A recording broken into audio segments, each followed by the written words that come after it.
ভোগালী অসমীয়া জাতিৰ বাপতি সাহোন তিনিটা বিহুৰ ভিতৰত ভোগালী বিহুৱে অসমীয়া সমাজলৈ আনন্দৰ বাৰ্তা কঢ়িয়াই আনে, সমন্বয়ৰ বাৰ্তা কঢ়িয়াই আনে। সমাগত ভোগালী বিহুৰ কাৰণে আজি অসমবাসীক ভোগালীৰ ওলগ জনালোঁ।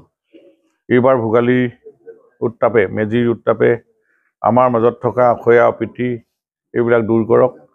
বৃহৎ অসমীয়া জাতিটোৰ সমন্বয়ৰ এনাৰ্জিডাল অধিক কটকটীয়া কৰক আৰু সকলোৱে এক সুন্দৰ জীৱন যাপনেৰে আগন্তুক দিনবিলাকত তেওঁলোকৰ যি মনৰ ভাৱ, মনৰ কামনা সকলো পূৰণ হওক, তাকেই ভোগালীৰ বতৰত শুভেচ্ছা সহ আহ্বান জনালোঁ।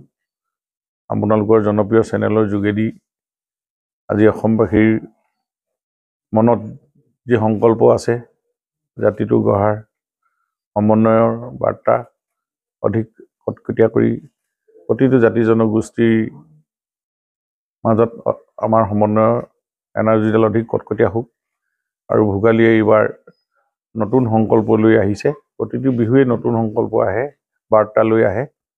আমি এই বাৰ্তাৰ যোগেদি অসমীয়া সমাজখন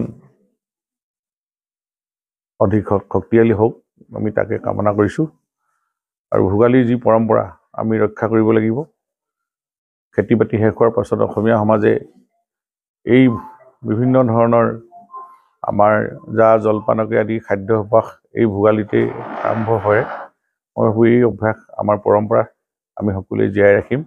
এই ভোগালীত আমি সকলোৱে সংকল্প ল'ম, তাকে কামনা কৰিছোঁ। আজি ইতিমধ্যে মই দেখিছে আপোনালোকে আমাৰ সতীৰ্থ বন্ধুসকলে মাছ, ভোগালীত এটা মাছ, চিতল মাছ, বৰালি মাছ বেছি নাই, 7 কেজি 8 কেজিকৈ ডাঙৰ পোৱা নাই এইবাৰ। এইখিনিয়ে গধূলি সকলোৱে মিলি এসাঁজ খোৱাটো আমাৰ পৰম্পৰা। এতিয়া আজিকালি প্ৰাক ভোগালীও হৈছে, যোৱা কালিৰ পৰা আৰম্ভ হৈছেই।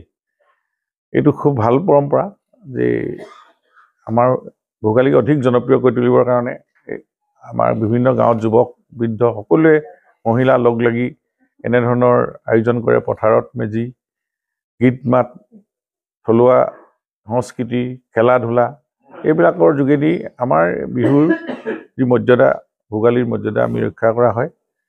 জা জলপানবিলাকতো আছেই বিভিন্ন ধৰণৰ, বৰা জহাকে আদি কৰি এইবিলাকে তেনেকৈ ধৰণে আমাৰ গাঁৱৰ আইসকলে নিৰ্মাণ কৰি উলিয়ায়। খাদ্যাভ্যাস আৰু ফূৰ্তি আনন্দ আৰু জ্যেষ্ঠসকলক সেৱা কৰাটো আমাৰ প্ৰতিটো বিহুৱে এটা নিয়ম আছে। আমিও ভাবিছোঁ এইবাৰ প্ৰায় 200 জ্যেষ্ঠক আমন্ত্ৰণ জনাই এটা ভোগালীৰ এটা জলপান, ভোগালী এটা জলপান আয়োজন কৰিছোঁ আমি এক মাঘৰ দিনা।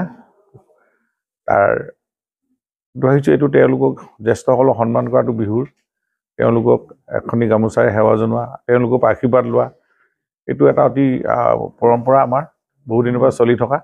এইবিলাক কেতিয়াও এৰিব নালাগে আৰু উঠি অহা প্ৰজন্মই এইবিলাক ধৰি ৰাখিব লাগে, আমি তাকে কামনা কৰোঁ।